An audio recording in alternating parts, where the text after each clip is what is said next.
ഈ സ്ട്രോക്ക് എന്ന് പറയുന്നത് വളരെ അപകടകാരിയായ ഒരു അസുഖമാണ്. ഈ ലോകത്തിൽ മനുഷ്യർ മരിക്കുന്നതിൻ്റെ രണ്ടാമത്തെ കാരണം സ്ട്രോക്കാണ്. ആദ്യത്തെ കാരണം ഹാർട്ട് അറ്റാക്കാണ്. ഒരു 10 പേർക്ക് സ്ട്രോക്ക് വരികയാണെങ്കിൽ ഒരു 3 പേരും മരിച്ചു പോവുകയാണ്. ആദ്യത്തെ ഒരു മാസത്തിൽ തന്നെ മരിച്ചു പോകും. പിന്നെ ഉള്ള 7 പേരിൽ 4 പേര് മിക്കവാറും കിടപ്പ് രോഗികളായി പോവുകയാണ്. അതായത് പരസഹായമില്ലാതെ ഡെയിലി ആക്ടിവിറ്റീസ് അവർക്ക് ചെയ്യാൻ പറ്റില്ല. അപ്പോൾ ഒന്ന് ആലോചിച്ച് നോക്കിയേ, ഏണിംഗ് മെമ്പറിനായിരിക്കും സ്ട്രോക്ക് വരുന്നത്. ആ ആൾ കിടപ്പിലായി. ഇനി ഈ കിടപ്പിൽ ആളായാലിന് പരസഹായം ആവശ്യമുള്ളതുകൊണ്ട് വേറെ ഒരാൾ കൂടെ ഇരുന്ന് ഈ രോഗിയെ നോക്കണം. അപ്പോൾ അതുകൊണ്ട് അങ്ങനെ ആ രോഗി ആ കുടുംബത്തിനൊരു ബർഡനായി മാറുകയാണ്. കുടുംബത്തിന് മാത്രമല്ല രാജ്യത്തിന് ഒരു ഭാരമായിട്ട് മാറുകയാണ്.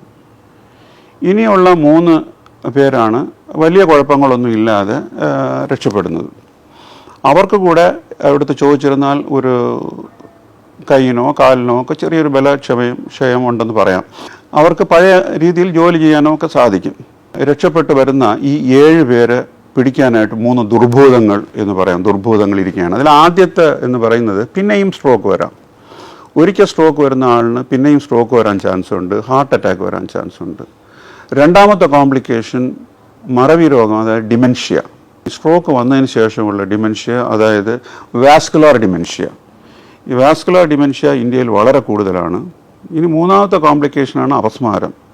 പ്രായം ചെന്നവരിൽ വരുന്ന അപസ്മാരത്തിൻ്റെ പ്രധാന കാരണം ഈ സ്ട്രോക്കാണ്. അപ്പോൾ സ്ട്രോക്ക് വന്നാൽ ഒന്നുകിൽ മരണം, അല്ലെങ്കിൽ അംഗവൈകല്യം, അത് കഴിഞ്ഞിട്ട് മറവി രോഗം, അപസ്മാരം, പിന്നെയും സ്ട്രോക്ക് വരാനുള്ള സാധ്യത, ഇങ്ങനെ പല വിഷയങ്ങളുള്ളതുകൊണ്ട് ഇത്രയും മാരകമായിട്ടുള്ളൊരു അസുഖത്തിന് ജനങ്ങളെല്ലാം അറിഞ്ഞിരിക്കണം. ഇനി ഇത്രയും തീവ്രമായ ഈ അസുഖത്തിന് എപ്പോഴെങ്കിലും വരുന്ന ഒരു അസുഖമാണെങ്കിൽ, ഇപ്പോൾ 1,00,000 ഒരാളിനോ 1000 ഒരാളിനോ വന്നിരുന്നാൽ കുഴപ്പമില്ലായിരുന്നു. ഇപ്പോഴത്തെ കണക്കനുസരിച്ച് 4 പേരിൽ ഒരാളിന് ഈ സ്ട്രോക്ക് വരാനുള്ള ചാൻസ് ഉണ്ട്. ഇതിനു മുമ്പേ 6 പേരിൽ ഒരാളിനായിരുന്നു 10 വർഷത്തിന് മുമ്പേ. ഇപ്പോൾ അത് 4 പേരിൽ ഒരാളിന് സ്ട്രോക്ക് വരാനുള്ള ചാൻസ് ഉണ്ടെന്നാണ്. അപ്പോൾ ഞാൻ ഈ പറഞ്ഞതെല്ലാം പേടിപ്പെടുത്തുന്ന കാര്യങ്ങളാണ്. ഇതിന് ചില സിൽവർ ലൈനിങ്സ് ഉണ്ട്. അതായത് ആശാവഹങ്ങളായ 1-2 കാര്യങ്ങൾ. അത് സ്ട്രോക്ക് എന്ന് പറയുന്നത് പ്രിവെൻറ്റബിളാണ്. സ്ട്രോക്കിനെ നമുക്ക് തടുത്ത് നിർത്താൻ പറ്റും. രണ്ടാമതായിട്ട് സ്ട്രോക്കിനെ ട്രീറ്റ് ചെയ്യാൻ പറ്റും. അപ്പോൾ പ്രിവെൻറ്റബിൾ ആൻഡ് ട്രീറ്റബിൾ ഡിസീസാണ്. പക്ഷേ ഇതിനെല്ലാം നിങ്ങളുടെ കയ്യിലാണ് കൂടുതൽ ഇതിൻ്റെ ബാധ്യത.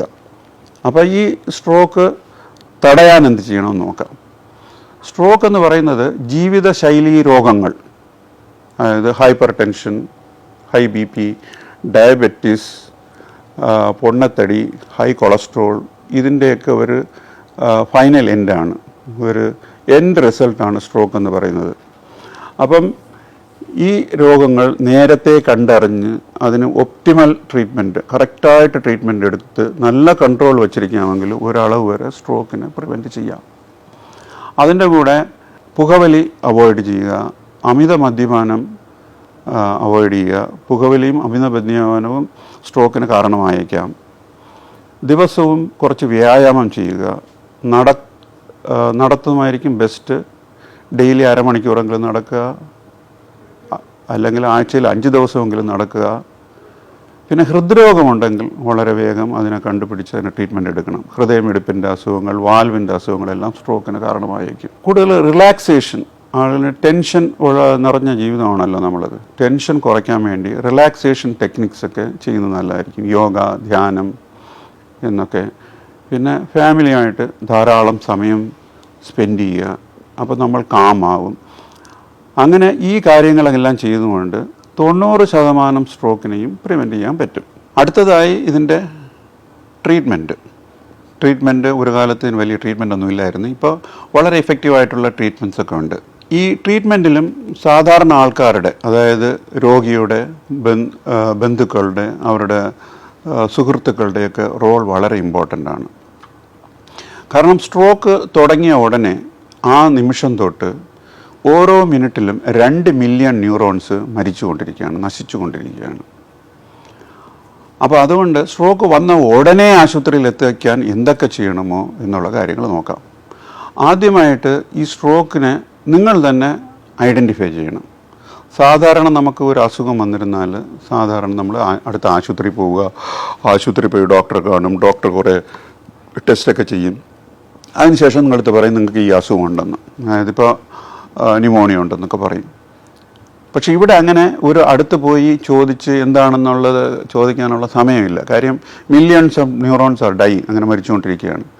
അപ്പോൾ ഈ ആദ്യത്തെ സ്റ്റെപ്പ് ഡയഗ്നോസ് ചെയ്യുന്നത് നിങ്ങൾ തന്നെ ആയിരിക്കണം. ഈ സ്ട്രോക്ക് ഞാൻ ഡയഗ്നോസ് ചെയ്യുന്നത് വലിയ കാര്യമല്ലേ എന്ന് വിചാരിക്കേണ്ട ആവശ്യമില്ല. നിങ്ങൾ തന്നെ ഡയഗ്നോസ് ചെയ്യുന്ന രോഗങ്ങളുണ്ട്. ഫോർ എക്സാമ്പിൾ, ഹാർട്ട് അറ്റാക്ക് വന്നിരുന്നാൽ നിങ്ങൾ തന്നെയാണ് ഡയഗ്നോസ് ചെയ്യുന്നത്. ആരെങ്കിലും നെഞ്ചിൽ കൈവച്ച് വേദനയുണ്ട് എന്ന് പറഞ്ഞ ഉടനെ നിങ്ങൾ ഹാർട്ട് അറ്റാക്ക് എന്ന് വിചാരിക്കുന്നു, ഉടനെ പേഷ്യൻ്റ് ആശുപത്രി കൊണ്ടുപോകുന്നു. അപ്പം അവിടെ ചെന്നതിന് ശേഷം ചിലപ്പോൾ ഹാർട്ട് അറ്റാക്ക് അല്ലായിരിക്കും, പക്ഷെ നിങ്ങൾ ഹാർട്ട് അറ്റാക്ക് എന്ന് ഡയഗ്നോസ് ചെയ്ത് കഴിഞ്ഞു. അതുപോലെ തന്നെ സ്ട്രോക്കിനും, പക്ഷേ അൺഫോർച്ചുനേറ്റ്ലി സ്ട്രോക്കിന് വേദനയില്ല. അപ്പോൾ സ്ട്രോക്കിന് വളരെ സബ്റ്റിലായിട്ട് ചെറിയ സൈൻസ് ആണുള്ളത്. അതെന്തൊക്കെയാണെന്ന് ഞാൻ ഇപ്പോൾ പറയാം. ഈ എന്തൊക്കെയാണെന്നുള്ളത് എല്ലാവരും അറിഞ്ഞിരിക്കണം. അറിയാമെന്നുള്ളവർ അറിയാത്തവരെ പഠിപ്പിക്കണം. എൻ്റെ അഭിപ്രായത്തിൽ സ്കൂളിൽ, കോളേജസിലെല്ലാം ഈ സ്ട്രോക്കിനെ എങ്ങനെ ഐഡൻറ്റിഫൈ ചെയ്യാം എന്നുള്ള കാര്യം അറിഞ്ഞിരിക്കണം. സ്ട്രോക്കിനെ ഐഡൻറ്റിഫൈ ചെയ്യാനായിട്ട് ഒരു ടെസ്റ്റ് ഉണ്ട്, അതിനേക്കാളും ഫാസ്റ്റ് ടെസ്റ്റ് എന്ന് പറയും. അതിൽ ആദ്യത്തെ ലെറ്റർ എഫിൻ്റെ മീനിങ് മുഖമെന്നാണ്. അപ്പോൾ ഒരു പേഷ്യൻറ്റിന്, ഒരാളിന് സ്ട്രോക്ക് വന്നിട്ടുണ്ടെന്ന് തോന്നുകയാണെങ്കിൽ അയാളുടെ മുഖത്ത് നോക്കിയിരുന്നാൽ മുഖത്തിലൊരു കോണൽ കാണാം, ഒരു വശം കോണിപ്പോകുന്നത് കാണാം. അല്ലെങ്കിൽ അങ്ങനെയുള്ള സംശയമുള്ള ആളടുത്ത് ഒന്ന് ചിരിക്കാനോ പല്ല് കാണിക്കാനോ പറയുക, അപ്പോൾ ഒരു വശം മാത്രം അങ്ങനെ കോണിപ്പോകുന്നത് കാണാം. അതങ്ങനെ വരികയാണെങ്കിൽ ആ പേഷ്യൻറ്റിന് സ്ട്രോക്ക് വന്നു കഴിഞ്ഞു ഉടനെ ആശുപത്രിയിൽ പോവുക. രണ്ടാമതായിട്ട് ലെറ്റർ എ ആണ്. എ എന്ന് വെച്ചിരുന്നാൽ ആം, അതായത് ഹാൻഡ്, ഒരു ഭാഗം, ഒരു കൈ എടുക്കാൻ പറ്റാതിരിക്കുക. അല്ലെങ്കിൽ അങ്ങനെ വിഷമമുള്ള ഒരാളുടെ അടുത്ത് കൈ രണ്ടും ഫ്രണ്ടിലോട്ട് നീട്ടാൻ പറയുക. നീട്ടുമ്പോൾ ഒരു കൈ അറിയാതെ താഴോട്ട് പോവുകയാണ്, താഴോട്ട് വീഴുന്നു പോവുകയാണെങ്കിൽ അത് സ്ട്രോക്കാണ്, ഉടനെ ആശുപത്രി കൊണ്ടുപോവുക. മൂന്നാമത്തെ ലെറ്റർ ആണ് എസ്. എസ് എന്ന് പറഞ്ഞിരുന്നാൽ സംസാരത്തിന്, സ്പീച്ച്. ആ പേഷ്യൻ്റ് സംസാരിക്കുമ്പോൾ എന്തെങ്കിലും വൈകല്യം ഉണ്ടോ എന്ന് നോക്കുക. നിങ്ങളുടെ അച്ഛനോ അമ്മയോ ഒക്കെ സംസാരിക്കുമ്പോൾ നിങ്ങൾക്ക് എന്നും സംസാരിക്കുന്നത് നിങ്ങൾക്ക് അറിയാമായിരിക്കുമല്ലോ. ആ സംസാരിക്കുന്നതിൽ എന്തെങ്കിലും വ്യത്യാസമുണ്ടോ, ഇല്ല നിങ്ങൾ പറയുന്നവർക്ക് മനസ്സിലാകാതിരിക്കുന്നോ, അങ്ങനെ ഒരു അവ്യക്തത ഉണ്ടെങ്കിൽ അത് സ്ട്രോക്ക് ആയിരിക്കാൻ ചാൻസ് ഉണ്ട്. നാലാമത്തെ ലെറ്റർ ടി. ടി എന്ന് പറഞ്ഞാൽ സമയം. അതായത് ഈ മൂന്ന് കാര്യങ്ങൾ കണ്ടാൽ, മുഖം കോണുകയോ കൈ താഴോട്ട് ഡ്രിഫ്റ്റ് ചെയ്യുന്നത് കാണുകയോ സംസാരത്തിന് വ്യത്യാസം വന്നാലോ ഉടനെ പിന്നെ സമയമാണ് ഇമ്പോർട്ടൻറ്റ്, ഉടനെ ആശുപത്രിയിൽ പോവുക. ഏത് ആശുപത്രിയിലാണ് പോകേണ്ടതെന്ന് കറക്റ്റായിട്ട് അറിഞ്ഞിരിക്കണം. ആ സ്ട്രോക്ക് നമ്മൾ ഐഡൻറ്റിഫൈ ചെയ്തതിന് ശേഷം ഏത് ആശുപത്രിയിൽ പോകാം, ആ ആശുപത്രിയാണോ നല്ലത്, ഇതാണോ നല്ലത് എന്നൊക്കെ ആലോചിച്ച് സമയം കളയാതെ ഈ സ്ട്രോക്ക് സജ്ജമായ, സ്ട്രോക്കിനുള്ള ട്രീറ്റ്മെൻറ്റ് എവിടെയാണ് ഉള്ളത് എന്ന് നേരത്തെ അറിഞ്ഞു വയ്ക്കുക. ആ ആശുപത്രിയിൽ ഉടനെ പോവുക. ഇനി ആശുപത്രിയിൽ എത്തിയിരുന്നാൽ ഡോക്ടർ ചില ചികിത്സാ രീതികൾ പറഞ്ഞു തരും. അതൊക്കെ നിങ്ങൾ നേരത്തെ അറിഞ്ഞു വയ്ക്കുക. അവിടെ വെച്ച് അത് വേണോ വേണ്ടയോ എന്നൊക്കെ സംസാരിക്കുന്നതിനേക്കാളും അതിൻ്റെ ചികിത്സകൾ എന്താണെന്ന് ഞാൻ പറയാം. ഒന്ന്, ഏറ്റവും പ്രധാനമായിട്ട് ഒരു ക്ലോട്ട് അലിയിച്ച് കളയാനുള്ളൊരു മരുന്നാണ്. അത് ആ ഇഞ്ചക്ഷൻ ഒരു 3 മണിക്കൂറിനകത്ത് കൊടുക്കണം. ഇനി ലേറ്റായി പെയ്യുക 4.5 മണിക്കൂറിനകത്ത് വെച്ചെങ്കിലും കൊടുക്കണം. അപ്പോൾ ആ ഇഞ്ചക്ഷനെ പറ്റി ഡോക്ടർ പറയുമ്പോൾ നിങ്ങൾക്കിപ്പോഴേ അറിയാമെങ്കിൽ ഉടനെ ഡിസിഷൻ എടുക്കാൻ പറ്റും കൊടുക്കണോ വേണ്ടയോ എന്നുള്ള കാര്യം. ഇനി ഈ ഇഞ്ചക്ഷൻ നിങ്ങളിപ്പോൾ ഹോസ്പിറ്റലിൽ എത്തിയ ഉടനെ കൊടുക്കാൻ പറ്റത്തില്ല. അതിന് ചില ടെസ്റ്റുകളും CT സ്കാനും ഒക്കെ എടുത്തതിന് ശേഷമേ ഈ രോഗിക്ക് ഇത് കൊടുക്കാൻ പറ്റുമോ എന്ന് പറയാൻ പറ്റത്തുള്ളൂ. അതുകൊണ്ട് 4.5 മണിക്കൂറിനകത്ത് എത്തി ഇഞ്ചക്ഷൻ കിട്ടിയില്ല എന്ന് പറയാൻ പാടില്ല. വളരെ നേരത്തെ എത്തിയിരുന്നാൽ ഇതും കൂടെ കഴിഞ്ഞതിന് ശേഷം നമുക്ക് ഇഞ്ചക്ഷൻ കൊടുക്കാൻ പറ്റുമോ ഇല്ല എന്ന് പറയും. ചിലപ്പോൾ ഇത് കഴിഞ്ഞതിന് ശേഷം, ടെസ്റ്റ് എല്ലാം കഴിഞ്ഞതിന് ശേഷം ഈ രോഗി ഈ ഇഞ്ചക്ഷന് എലിജിബിൾ അല്ലായിരിക്കാം. ശരി, എലിജിബിൾ ആയിട്ടുള്ളൊരു പേഷ്യൻറ്റിന് ഇങ്ങനെ ഇഞ്ചക്ഷൻ ഉണ്ട് എന്ന് ഡോക്ടർ പറഞ്ഞ ഉടനെ അത് നിങ്ങൾ വേണോ വേണ്ടെന്ന് ഉടനെ തീരുമാനിക്കുക. അല്ലാതെ നിങ്ങൾ ഡോക്ടേഴ്സിൻ്റെ അടുത്ത് ഫോൺ ചെയ്യണം, ഇല്ല ആരെങ്കിലുമൊക്കെ അബ്രോഡ് ഉണ്ട് അവരുടെ അടുത്ത് ഫോൺ ചെയ്ത് എന്നൊക്കെ പറയുമ്പോൾ ഇങ്ങനെ മില്യൺസ് ഓഫ് ന്യൂറോൺസ് മരിച്ചുകൊണ്ടിരിക്കുകയാണ്. അതുകൊണ്ട് ആ ഡിസിഷൻ വേഗം എടുക്കുക.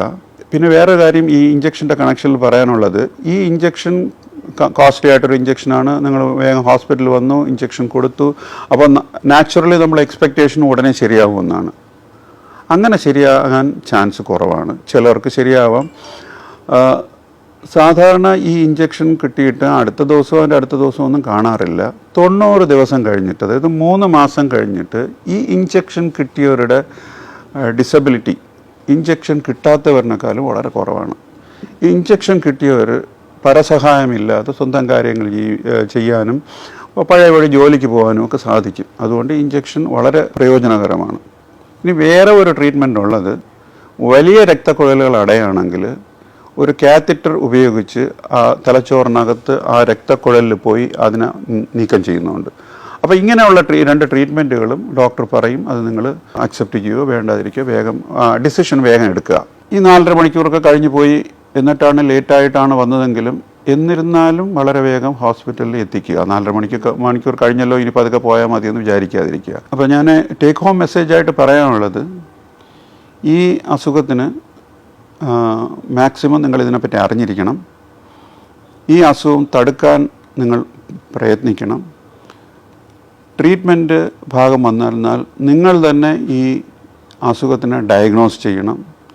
വേഗം ഹോസ്പിറ്റലിൽ പോകണം. അതിനുവേണ്ടി ഏത് ഹോസ്പിറ്റലാണ് പോകേണ്ടതെന്ന് നേരത്തെ അറിഞ്ഞു വെച്ചേക്കണം. ട്രീറ്റ്മെൻറ്റിൻ്റെ കാര്യങ്ങൾ ഞാൻ പറഞ്ഞു കഴിഞ്ഞല്ലോ. ആ ട്രീറ്റ്മെൻറ്റ് എടുക്കണോ വേണ്ടേ, ഓരോ പേഷ്യൻറ്റിനും കുറച്ച് വ്യത്യാസങ്ങൾ കാണും. അതൊക്കെ നിങ്ങളടുത്ത് ഡോക്ടർ സംസാരിക്കുന്നതാണ്. അതനുസരിച്ച് അങ്ങനെ എല്ലാം കൊണ്ടും സമയമാണ് ഇമ്പോർട്ടൻ്റ്. ഏറ്റവും കൂടുതൽ വേഗത്തിൽ ഇഞ്ചക്ഷൻ എടുക്കാൻ ശ്രമിക്കാം. അതിനാണ് നമ്മൾ പറയുന്നത് time is brain.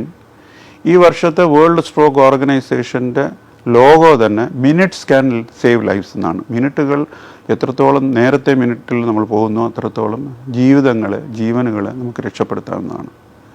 Time is ബ്രെയിൻ്റെ കൂട്ടത്തിൽ ഞാൻ ഒരു കാര്യം കൂടെ ആഡ് ചെയ്യാൻ ആഗ്രഹിക്കുന്നു. അതായത് അവെയർനെസ് ഈസ് ബ്രെയിൻ എന്നുകൂടെ പറയാം. ഈ കാര്യങ്ങളൊക്കെ പറ്റി നിങ്ങൾക്ക് ഒരു അവബോധം ഉണ്ടെങ്കിലേ ഈ ബ്രെയിനെ രക്ഷപ്പെടുത്താൻ പറ്റും. സ്ട്രോക്കിനെ പറ്റി ചെറിയൊരു വിവരമാണ് ഞാൻ തന്നിട്ടുള്ളത്. അത്യാവശ്യമായിട്ട് ജനങ്ങൾ അറിയേണ്ട കാര്യങ്ങൾ. ഇതിൽ കൂടുതൽ എന്തെങ്കിലും അറിയണമെന്നുണ്ടെങ്കിലോ വീണ്ടും സംശയങ്ങളുണ്ടെങ്കിലോ താഴെ കമൻറ്റ് ചെയ്യാവുന്നതാണ്. നിങ്ങൾക്ക് മറുപടി തരുന്നതാണ്. Thank you.